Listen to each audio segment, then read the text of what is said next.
Well, I mean, it's basically dead.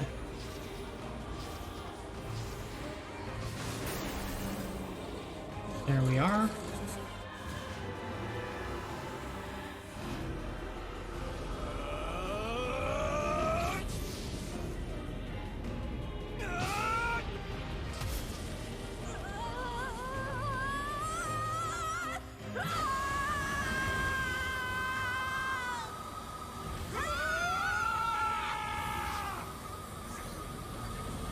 Any last words?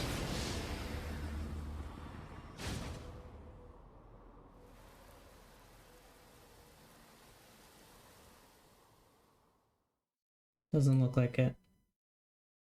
There's the Wall of Jericho entry from 2008.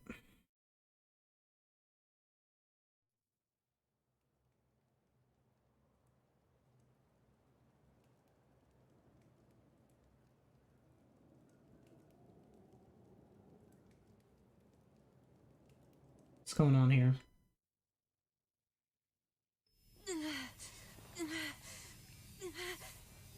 Emil! Emil, wait!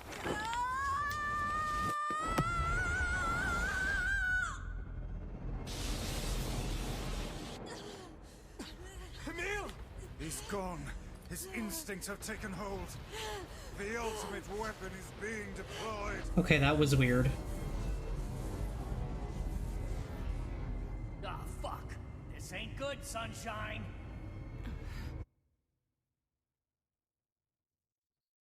Uncontrollable magic. I have to protect the people I love. That was my only thought as I unleashed a magic powerful enough to destroy not only the Shade, but everyone else as well. The cutscene that played was a repeat of Emil losing control, and with additional dialogue from Tyrion, but the game seemed to encounter an error, and I unfortunately had to skip it, so I'll try and get it in a future route. But anyway, going back to this, all of them. So many innocent lives. Destroy, eviscerate, crush, kill. These are the dark impulses that overwrite all other thoughts. As a being that was created to be a magical weapon, these are my instincts. Or maybe it's better to call them our instincts. Emil's dream, Rampage.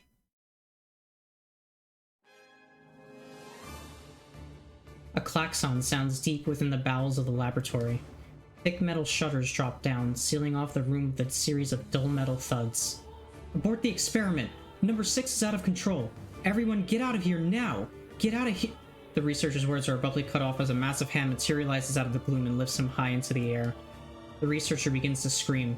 He screams and screams, the sound echoing off the walls of the laboratory, until the hand squeezes down, coating the room in a deep crimson hue. The rest of his colleagues stand in silence, mouths open, unable to process what they have just seen. Then a female scientist takes a step back and lets fly a heartbreaking wail. But this is a terrible mistake.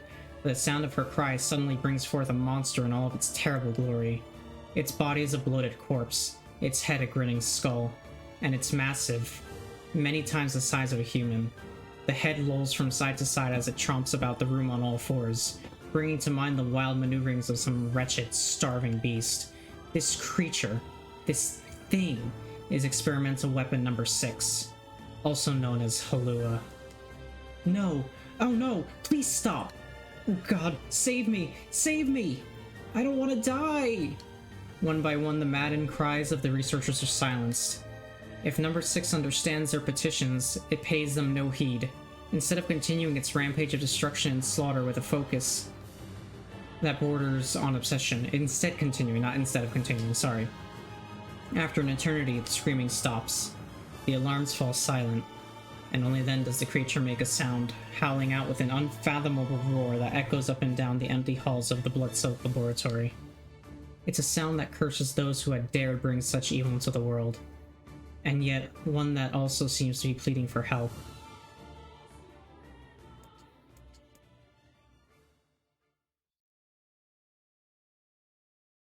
Two sets of footsteps echo in an otherwise silent corridor in the first level of the laboratory. One set belongs to a young boy, his eyes blindfolded and his hands restrained. The other belongs to a severe man in a long white coat. The man drags the boy along by means of a long chain attached to a set of shackles on his wrists. Rubble is scattered here and there across the floor of the corridor, making the journey an exceedingly difficult one for a boy who cannot see. Excuse me? Could you please walk a bit slower, sir? I'm not used to being blindfolded, and... Rather than stopping, the man only increases his pace, causing the boy to stumble in an attempt to keep up. This last humiliation proves too much, and the boy finds himself unable to arrest his fall.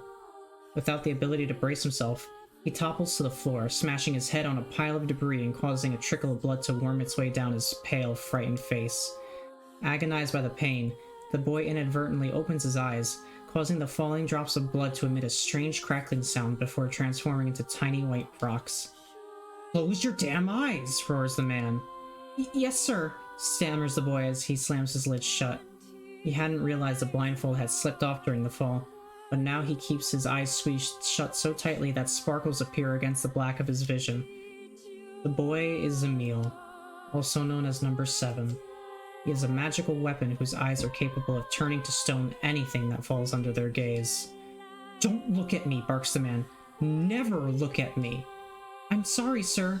I'm looking at the ground now, so if you just hand me the Instead of waiting for him to finish, the man extends one foot and presses Emil's face to the floor with a heavy black boot. "Sir, stop! You're hurting me!" "I told you to keep your eyes and your mouth shut, so do it!" The man knows this boy, this weapon, could wipe him out with a single glance, and yet subduing him in this way gives him a sense of relief. After making certain the boy is sufficiently cowed, the man leans down, retrieves the blindfold, and knots it tightly around the boy's quivering head. Right then. On your feet. Let's move. Emil staggers to his feet, trying to ignore the red liquid oozing down his face. The blood doesn't matter. The pain doesn't matter. All that matters is finishing the job they had set out for him to do. The second level of the laboratory is in even worse shape than the first. The environs are littered with rubble and rock, making the thought of a decent foothold laughable. When the man's eyes linger on a section of rubble stained a deep red, he has a sudden image of a warm, gooey brownie slathered in strawberry sauce. His stomach lurches at the thought, but when he attempts to avert his eyes, they land on the remains of a human being rendered into what could only be described as paste. The man blinks. His mind goes strangely blank before attempting to determine exactly how many humans had to be sacrificed to create the scattered piles of flesh around him. After a moment, his thoughts simply cease altogether, as if his mind realizes that trying to put such thing into a form is folly. "You can go the rest of the way on your own," says the man in a voice much weaker than he wishes it to be. "I mean, what does it matter? You're not even human. You're a monster." With this, the man spins around and dashes back down the hall. A helpless Emil simply listens as the footsteps of his erstwhile captor fade into the distance. Emil finds himself alone in a room with the stench of death and blood. For a moment, he considers opening his eyes, but the thought of the horrors that await him quickly squashed this plan. Instead, he stands still and listens intently. Eventually, a far-off sound reaches his ears. "That's the howl I heard before." Emil resumes walking, using the sound of the distant voice to guide him, almost as if it was calling him home. By the time Emil reaches the third level, he is moving on memory as much as sound. His hands and face are covered in fresh wounds from numerous falls, but every time he thinks about giving up, his mind returns to his sister. "We studied together. We ate cookies together. We cried together. We laughed together. And sometimes I was the only one who got yelled at. That's why I was never lonely. Our being together allowed me to stay strong." For Emil, his sister was all he had to live for. So holding that feeling close to his chest, he presses on, one slow step after the other. Finally, Emil finds himself drawing close to a certain experimental chamber in the deepest part of the laboratory. The howl is very close now, and as he touches the switch that controls the door, he thinks about his mission. Number 6 is the ultimate weapon. She is his sister, and he must turn her to stone. The door slowly opens, revealing the massive interior of the experimentation chamber. After a few steps, Emil removes his blindfold and slowly opens his eyes. His sister lurks before him, but she looks nothing like the girl he once knew. Instead, he sees a savage beast crawling on all fours through the shredded remains of researchers. As the thing that had been his sister stops and tilts its head in Emil's direction, he focuses his gaze on it. A series of soft crunching sounds emerge from the creature as his magic does its terrible work. First the fingers, then the hands, arms, legs, head. What little color the beast once possessed fades to a dull, ashen gray. And yet, somehow, it summons what strength remains and pulls itself toward Emil one slow, lumbering effort at a time. Wailing, the massive monstrosity closes in. Is she worried about me? Or is she coming to kill me? Emil feels prepared to accept either outcome. After all, this was his older sister, the person he loved more than anyone else in the world. Halua, The moment Emil speaks, number 6 comes to a sudden halt. Silence descends on the chamber as the siblings stare at each other. I'm sorry, Halua, but everyone says you're too powerful. They say it's too dangerous unless I seal you away. I'm so sorry. As Emil watches her body begin to turn to stone once more, number 6 simply waits in utter, perfect silence. I'm sorry. I'm sorry. I'm sorry. I'm sorry! The moment number 6's petrification is complete, her memories flood into Emil's mind. Two of them huddling together in the cold, all alone in the world, with no one to protect them. All she wanted was to save her little brother. And yet, it was that little brother who, in a sense, saved her. The moment the petrification is complete, Emil sinks to his knees. A frozen sister and a little brother racked with sin. Alone in this cold cage, the two of them weep in a single, silent voice. Poor Emil has it rough. Everyone has it rough in this universe. It was our combined power that destroyed the Aerie.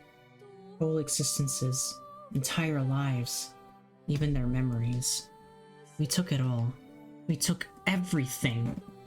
My sweet, gentle sister turned into a monster, and the same thing will happen to me now that I have her power. My instincts as a weapon went out and destroyed me in the process. If that power ends up hurting someone I love,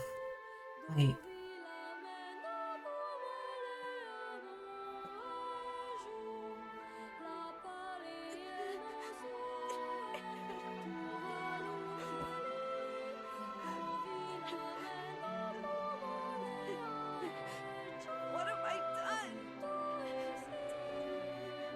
I killed innocent people.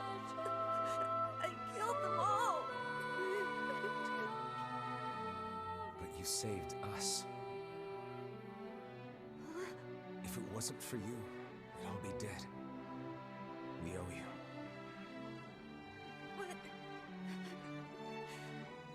But It's all right.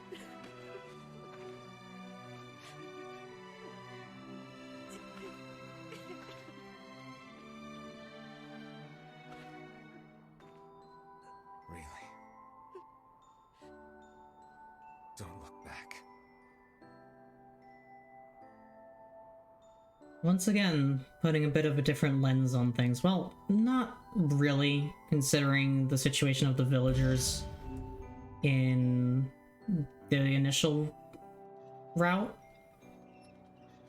We had best. Yeah. But Emil has this immense amount of guilt for essentially eradicating an entire settlement. And NieR is basically like, yeah, you killed all those people, but we're okay, and that's what matters.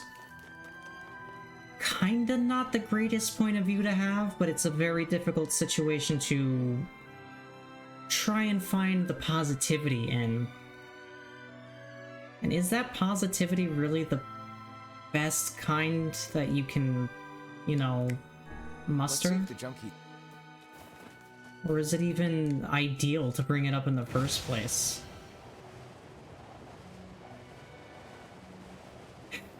Shades of gray, shades of gray.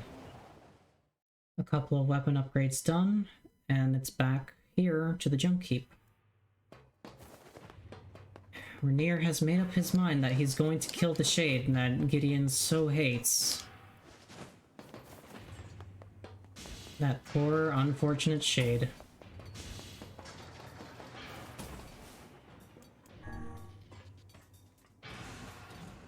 So now just a return trip.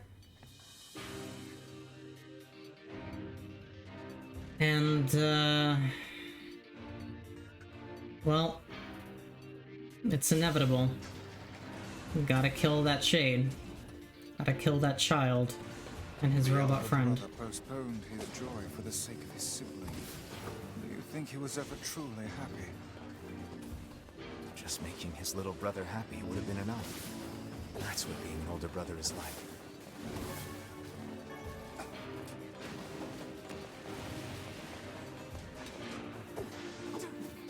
Not a whole lot to say at this moment.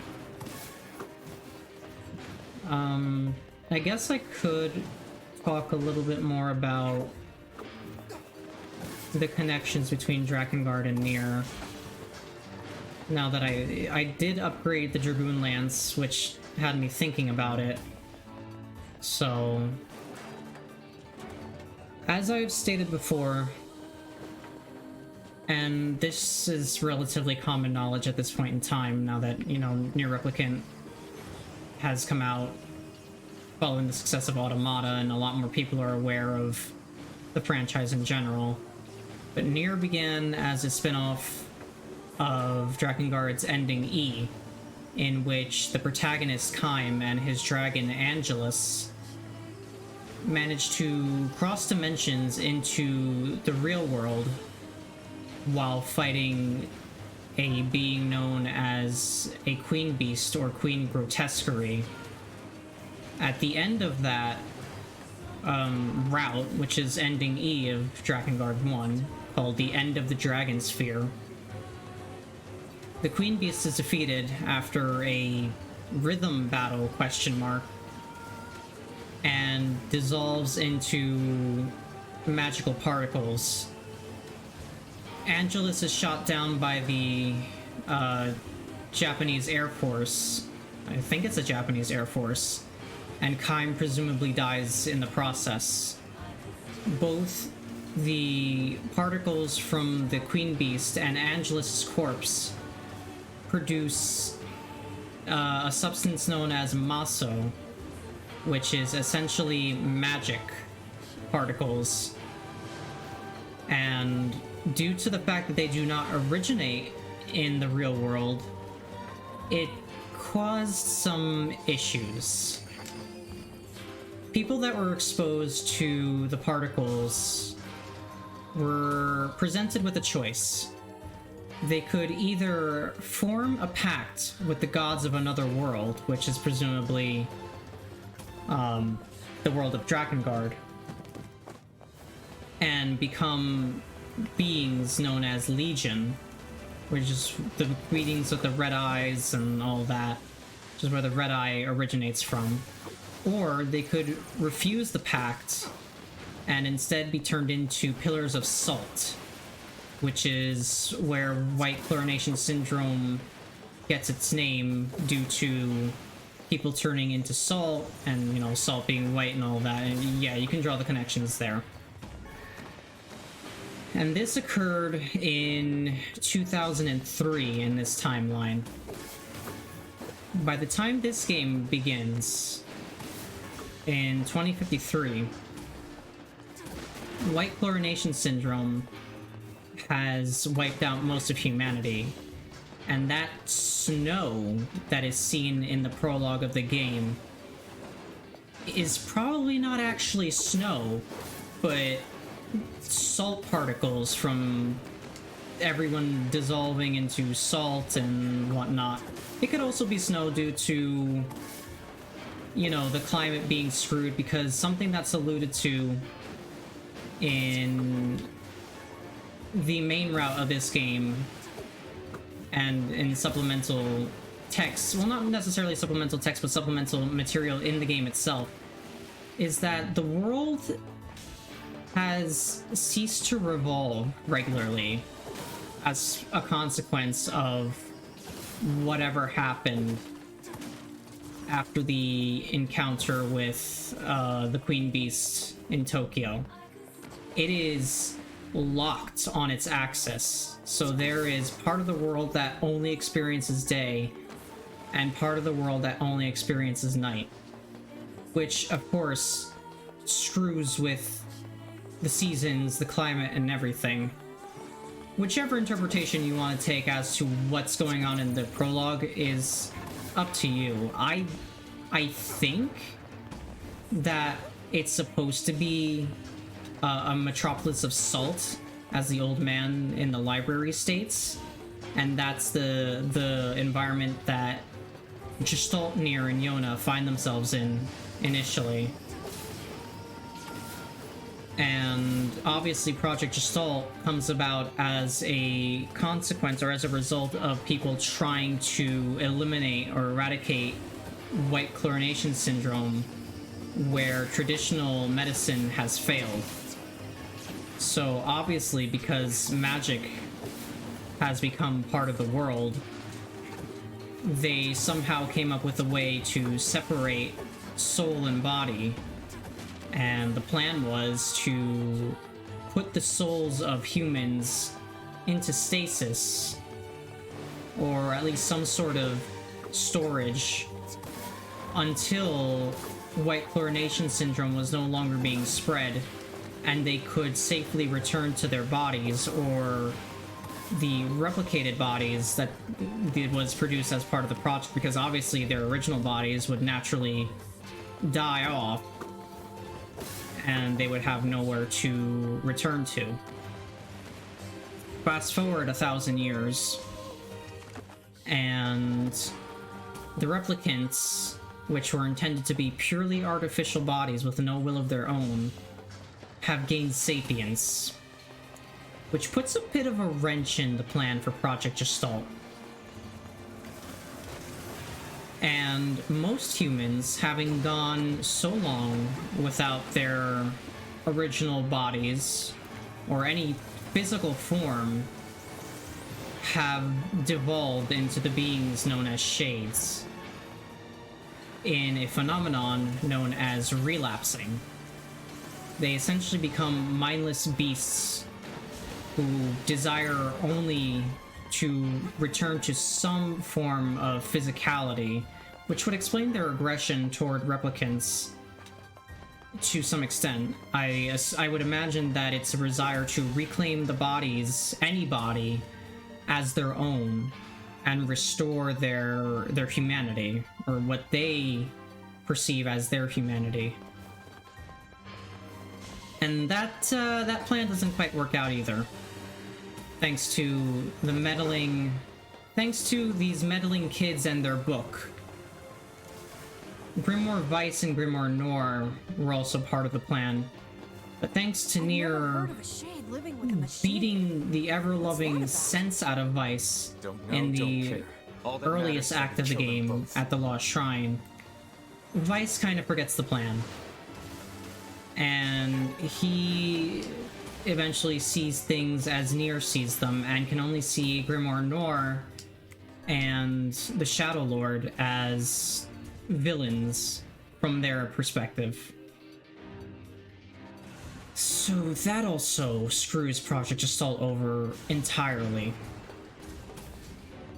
Now there is another character that I said I would speak about much earlier, which was the Grimoire encountered in the mansion's library.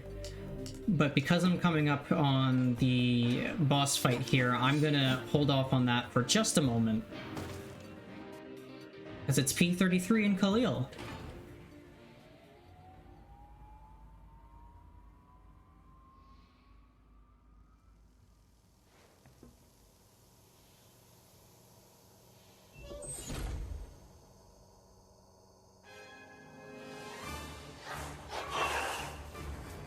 What did you say there?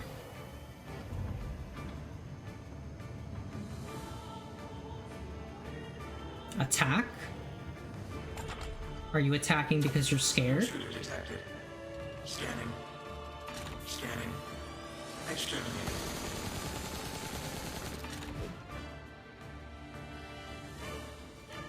Looks like we found it. Whoa, it's enormous. Intruder detected. Scanning. Scanning. Exterminating. Do it, Beepy. Beat him good. Look at the shade! That thing's commanding the robot somehow. Aim for the legs. Knock it down. Take out the shade! Yeah, that would be the thing to do, huh? Exterminating. Aim. Aim. Aim. Aim. Beepy, wait! That's enough! You're gonna be destroyed if you keep fighting.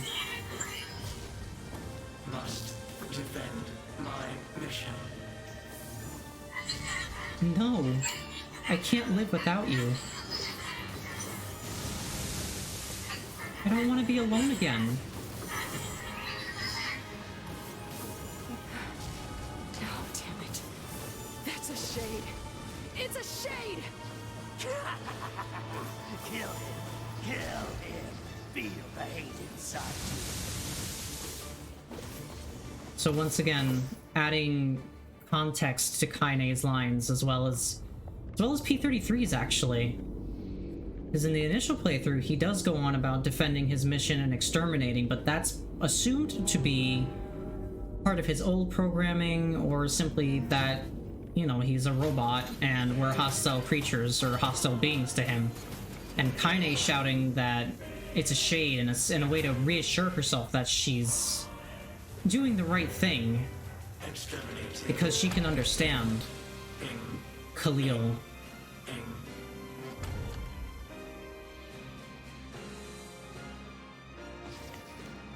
This thing can transform? Hopefully I don't burn through this too quick. No, I'm actually gonna hold off for a second. Watch for falling debris. Look out! Beepy, what are you doing? Escape. Escape. Escape. Escape. Go. See the world.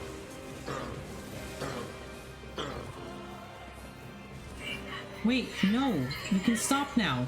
You've done enough! Must protect. Must fight. So that supposed attack of him Where do you think you're going? headbutting the roof over and over is not an attack at all. He's just trying to escape. Because of his promise. Stop, Beepy's my best friend in the whole world. Stop hurting him.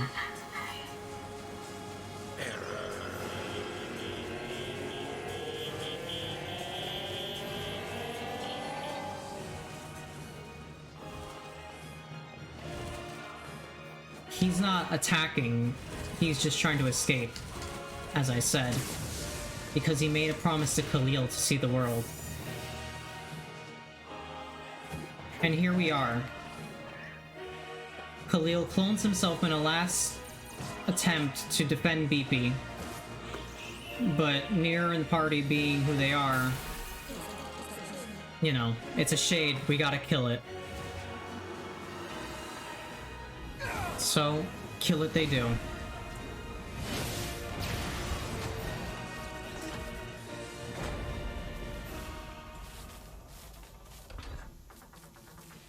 The wrong place at the wrong time, causing a whole lot of sadness.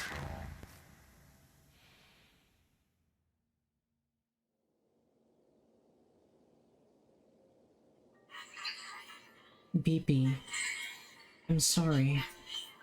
I'm not strong enough. I wanted to be with you forever. And there goes Kalil. Together, Beepy. Alone. Beepy. Cry.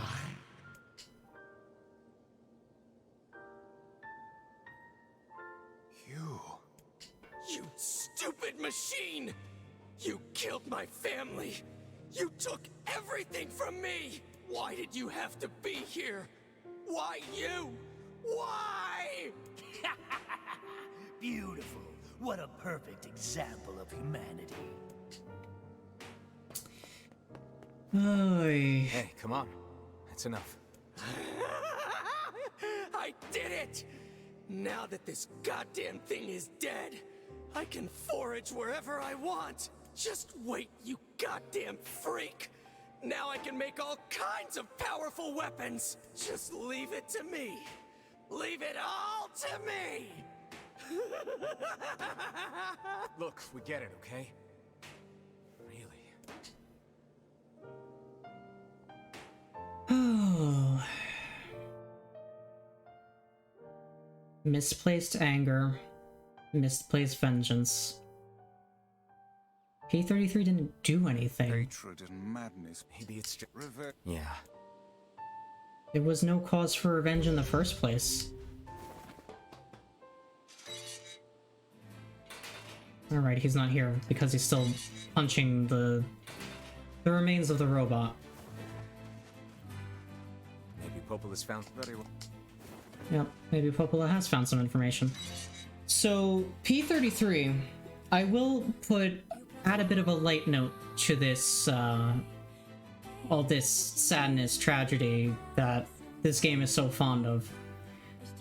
In supplemental material, P33 actually survives that fight with NieR. I've been thinking, why was a shade hanging out with a machine? It appeared the creature was actually issuing orders to that mechanical minion. Do you think the shade had a reason for what it did? Actually, Look, it doesn't matter what a shade is or isn't thinking. All that matters is that we kill every last one of them. right. Sure. The idea of a shade trying to protect a robot is goddamn absurd. Still, you guys should be careful. What do you mean? If the shade inside me ever takes over, I'm probably going to attack you. That's not gonna happen. You are no shade. The lad is correct.